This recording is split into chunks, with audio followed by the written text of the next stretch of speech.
Ayiwa Bakadra bɔlen kɔ a la i ka dɔn k'a fɔ an y'o de fɔ an b'an ka yala yalaw kɛ nka n'an sera ma min kɛyɔrɔ la n'an y'a sɔrɔ min labɛn sabatilen bɛ min fana na an b'o fana ta tuguni o tɛ David Keita CTC depuis Moribabugu an sera ale fana ma ale ye kalalikɛla ye denmisɛnw de b'a bolo a y'a ka terreya kala kɛ atelier kɔnɔ na nka bi a ye centre dayɛlɛ ayiwa danfara min bɛ centre ni atelier fana cɛ an y'o fana jateminɛ bon n'i y'a ta k'a lajɛ an b'an da sama dɔɔni i n'a fɔ an minnu ye artisan ɲɛmɔgɔw ye n'an ye atelier tigiw ye an bɛ maaw ta k'a fɔ an b'i kala ka se nin hakɛ ma o t'a la o de danfara de bɛ atelier ani centre cɛ David a y'a kalan de kɛ nka nin waati na centre y'a de bolo a ye centre dayɛlɛ a bɛ ka mɔgɔw kala centre fana na bon waati de b'o la o fana na centre taabolo ye min ye David Keita a da se bɛ se o ma ne ni aw an ka jɛ ka David Keita lamɛn depuis Moribabugu. Ok, ne tɔgɔ ye CT Keita n bɛɛ bɛ n dɔn ni David ye bɛɛ bɛ n wele ni David ye ne tɔgɔ ye CT Keita non a bɛ ne de ka centre la n'o tɔgɔ ye CFPM Sanga ye centre de formation professionnelle multifonctionnelle Sanga donc a sinsinnen bɛ kalali de kan fini tigɛko ɲuman ani fini kalako ɲuman donc centre sinsinna o de kan tariya kalanni daminɛ san 1990 n'o ye 1990 donc ye kalan kɛ maa min bolo o ye Seydou Jara ye ala ka nɛɛma barika la a bɛ yan a ma sa fɔlɔ n'a yɛrɛ bɛ ɲɔgɔn ye kuma caman taa foli bila donc an bɛ kalan kɛ tuma min na i bɛ taa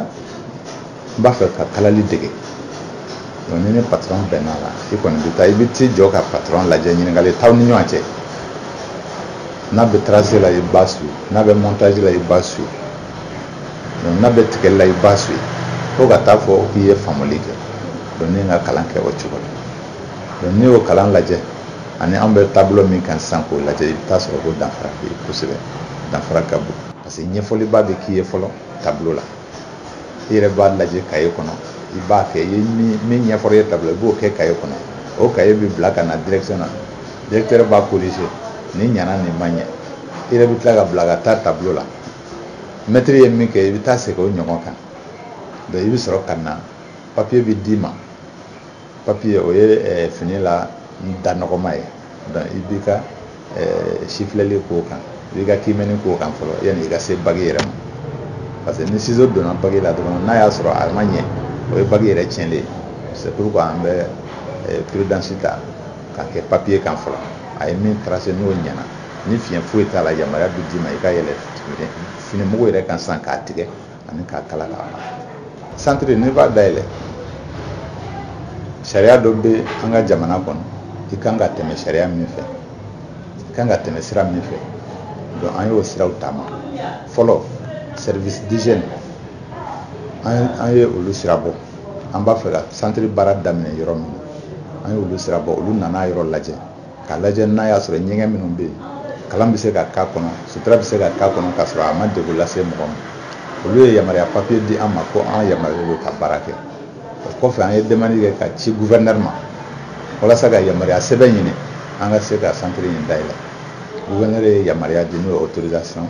de création de centre an y'o sɛbɛn sɔrɔ o kɔfɛ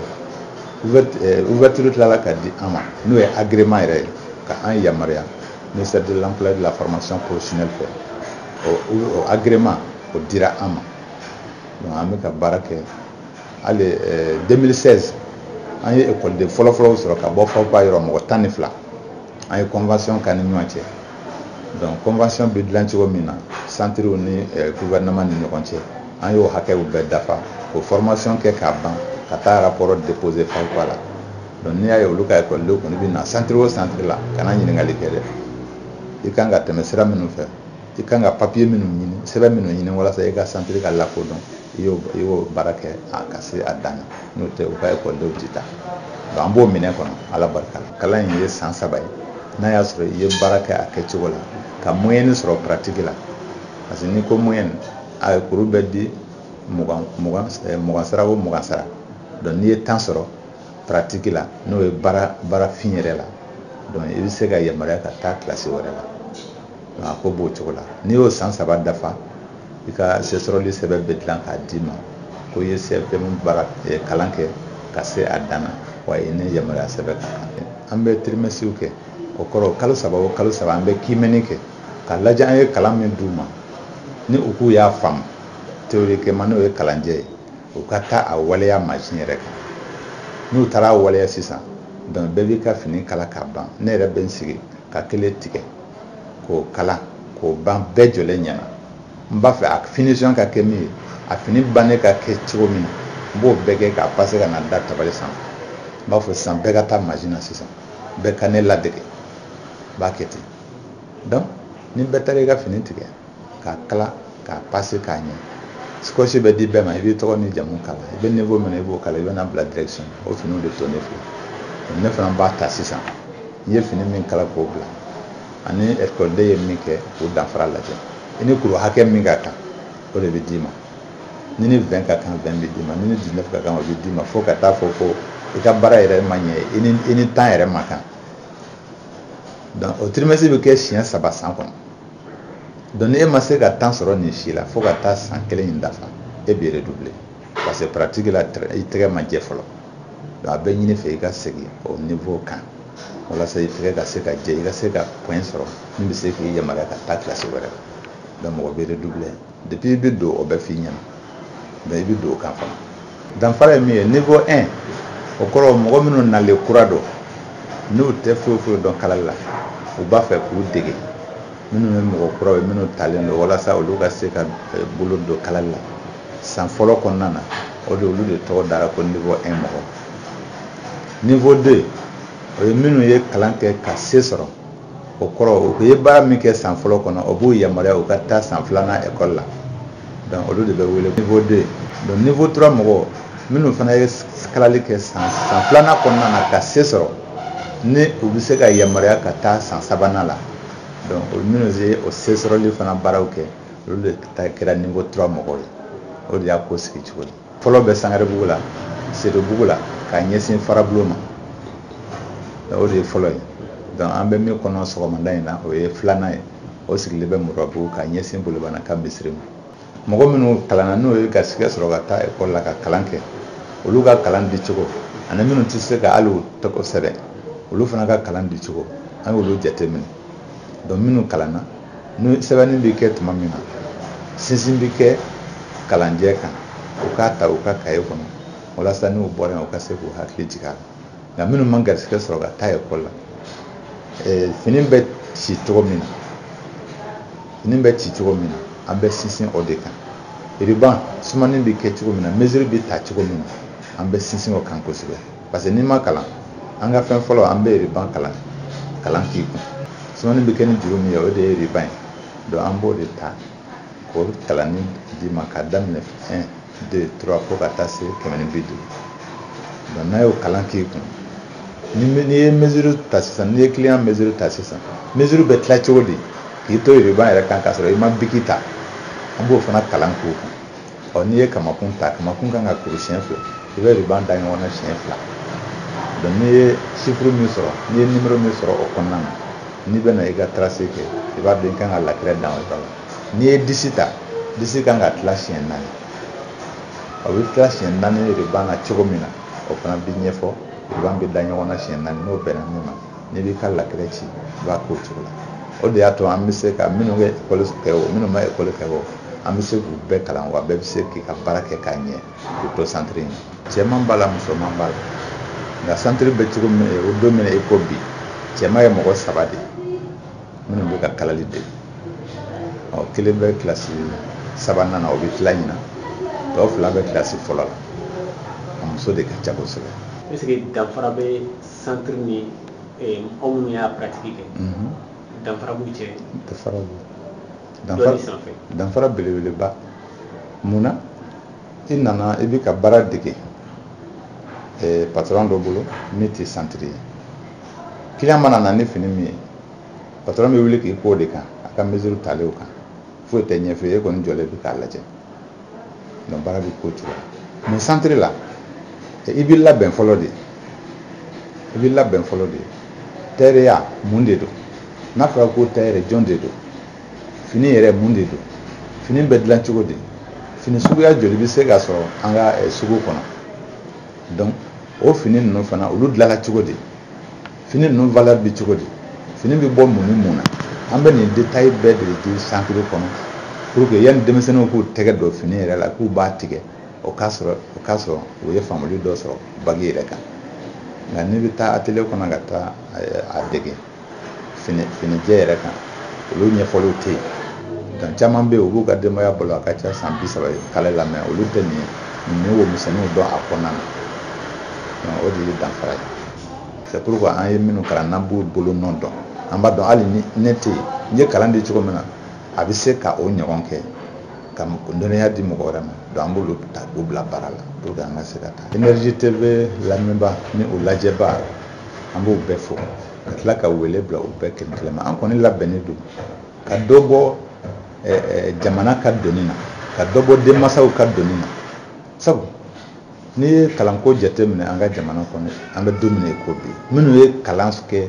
ka se sɔrɔli sɛbɛn sɔrɔ olu caman de bɛ yala la baara foyi t'u bolo donc dɔw bɛ yen olu ka kalan yɛrɛ danna sira la yala o se sɔrɔli sɛbɛn ko kuma t'olu ta la bon n'i y'o mɔgɔ jateminɛ minnu bɛ tila san kɔnɔ mɔgɔ ba yirikaw don nka baara min bɛ di o ye baara mɔgɔ 100 damadɔ de bɛ baara sɔrɔ donc san o san dɔ de bɛ fara o jamakulu kan donc an ka laɲini ye ka dɔ ta ka bɔ nin mɔgɔw la minnu ye kalali kanu u k'a dɔn ko kalali a sanga de tɛ bin fɛn min daminɛna a bɛ surunya san 4,000 Adama ni Hawa n'i b'olu ka waatiw jateminɛ olu ye kanbɛli kɛ ka yiriden dun min n'o ni Ala fɔra ɲɔgɔn kɔ Eden nakɔ la kalali baara daminɛna o don yɛrɛ parce que olu ye torosun furabuluw de kala ɲɔgɔn na k'u yɛrɛw sutura ka taa o don ma fo ka na se bi ma kalali dɔ de bɛ ka fara a yakuba n'a bonya kan donc n bɛ wele min bila denmisɛnninw ma yanni a ka taa sigi te min na te musomanin an ma misali dɔw di wa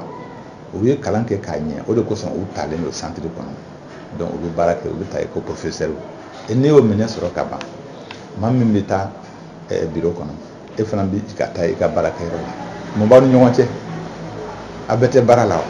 donc ne kɔni bɛ wele min bila denmisɛnninw ma u kana u sigi surtout muso furulen dɔw bɛ yen niveau 3 la aw taara sɔrɔ min sigilen bɛ ni a bɛ montage la a tɛ se k'a tɔgɔ sɛbɛn mais premier trimestre elle était la première a ye bɛɛ dan montage la a ka pratique n'i y'a bolo nɔ ye i b'a fɔ ko tiɲɛ tɛ donc o ye muso furulen ale terimuso n'o ye Mariam Konare ye salon ale ka fini a denw ka fini cɛ ka fini selimafiniw a yɛrɛ ka baara a y'a fini bɛɛ san a yɛrɛ kolo la k'a sɔrɔ cɛ ma dɔrɔmɛ bɔ cɛ nisɔndiya kojugu a ye machine kura ta labɔ k'a d'a ma parce que a bɛ ka jɔyɔrɔ min ta a ka guwa kɔnɔ a y'a ye san o san cɛ bɛ wari don fini na ka tila ka wari don finikala wari bɔ mais muso y'o doni ta ka bɔ cɛ yɛrɛ kan a tɛ fini san bilen a tɛ finikala wari bɔ bilen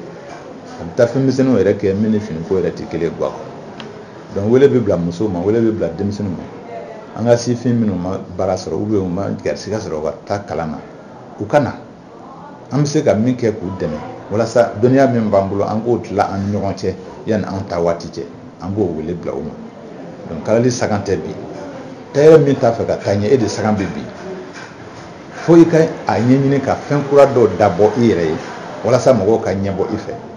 e nana fini dɔ sɔrɔ ne kana bi sini e nana sɔrɔ dɔwɛrɛ bɛ yen ni n'o tɛ kelen i b'a fɔ nin ɲɛna dɛ jɔn nin kalan n b'a fɔ na ni fini n b'a ɲɔgɔn bɔ k'a d'i ma donc fo o hakilina ka ye tailleur la ani tailleur denmisɛnninw na minnu bɛ kalan sɔrɔ pour que u ka se ka yiriwa ka taa ɲɛ a sanga tɛ bi maa o maa n'a hakili bɛ ɲɔgɔn fɛ o t'i bɔ kɛnɛ ma k'a sɔrɔ fini ta kana jamais o tɛ kɛ donc n b'a fɛ k'o wele de bila an lamɛnbaa ni an lajɛbagaw ma. Gawusu Tangara ne commune tailleur wa ɲɛmɔgɔ ye Dabiri Keyita an jɛra baara caman ma kalali kɛra don i n'a fɔ ne fana b'a la cogo min na bon Dabiri Keyita depuis n y'a dɔn don min na vraiment a cɛsirilen don fɛn min ye couture domaine a cɛsirilen don a la kosɛbɛ David yɛrɛ ye mɔgɔ minnu dege kalalenjɛ yɛrɛ la n'o ye atelier kɔnɔ kalaliw ye ne bɛ se k'a fɔ a caman bɛ yen bi n bɛ se ka caman bɛ kɛ ka du ta bi caman ba de bɛ min b'a la ka du ta bi mais ni hali compteli t'a ban vraiment bon n'i y'o fana bɔ yen David nana ka na centre ko fana daminɛ o centre ko fana na vraiment jɔyɔrɔ bonyana na kosɛbɛ jɔyɔrɔ bonyana centre ko la kosɛbɛ o centre ko fana na n bɛ se k'a fɔ vraiment David mɔgɔ min b'a ka centre fɔlɔ la Sangarebugu o ka ca kosɛbɛ a y'i to la k'a fɔ k'ale ka baara tɛ dan Sangarebugu dɔrɔn ma c'est à c'est-à-dire ala ale ka baara in bɛɛ kalali in de ma n'o ye kalali ale bɛ se ka kalali kɛ Mali yɔrɔ o yɔrɔ ale b'a jɔyɔrɔ fa o la a taara Moribabugu fɛ a ko k'a b'a fɛ Moribabugu fɛnɛ ka se ka yen mɔgɔw fɛnɛ kalan bon a y'a cɛsiri olu fɛnɛ kalanni fɛnɛ na bon kana Davidi ka yɔrɔ fila ta mɔgɔ minnu bɛ yen n'a bɛ minnu kalan fɛnɛ fi sabilillahi tuba tɛ minnu yɛrɛ somɔgɔw bolo walasa u sigilen kana to ten dɔrɔn denmisɛnnin bɛɛ ka se ka dɔ k'i yɛrɛ ye o mɔgɔ camanba fɛnɛ de bɛ yen minnu a bɛ kɛ ka minnu kalan ten kundo la ye ala yɛrɛ kama walasa ka bɔ sigi la bon o ye a prévu dɔ fɛnɛ ye bon n'an bɔra n'an nana association domaine kɔnɔna la n'o ye association des terres domaines ye David fɛnɛ a jɔyɔrɔ ka bon o fɛnɛ na kosɛbɛ parce que mɔgɔ don vraiment a y'a cɛsiri o fɛnɛ na association ne nana président en 2014 an ye ne ni David jɛra kosɛbɛ a ko Tangara n b'a fɛ i ka programme dɔ dilan n'i nana tɔn ɲɛfɛ programme dɔ dilan i ka baara kɛ ni programme ye o de ka ɲi o la n'i sera ka min kɛ i ka mandat kɔnɔna na o bɛ lakale n'i ma se ka min fɛnɛ kɛ mɔgɔ min bɛ nɔ bila o bɛ baara tɔ continue vraiment an nana an ye baara kɛ an ka baara kunfɔlɔ kɛra mun ye an ye foire dɔ labɛn ani ka défilé de mode dɔ labɛn o kɛra an ka baara kunfɔlɔ walasa a ka dɔn commune yɛrɛ kɔnɔ tailleur bɛ yen wa an bɛ se baara la fɛnɛ an y'o boloda o kɛra en 2015 an y'o baara k'o kɔnɔna na David a jɔyɔrɔ bonyana o la kosɛbɛ vraiment o kɛra ala ka hakili la fɔlɔ ka ɲɛfɔ filanan kɛra mun ye an ye formation dɔ labɛn mɔgɔ 10 ɲɔgɔnna ka prendre temps formé a y'a jira k'a fɔ vraiment formation na an t'an sigi dɔrɔn k'an ɲɛsin dɔrɔn k'an ka jamana dɔrɔn an y'olu ka wuli an ka ko wɛrɛw kɛ an wulila an sera Amérique ka ambassade la an taara an ka demande kɛ k'a essayer ka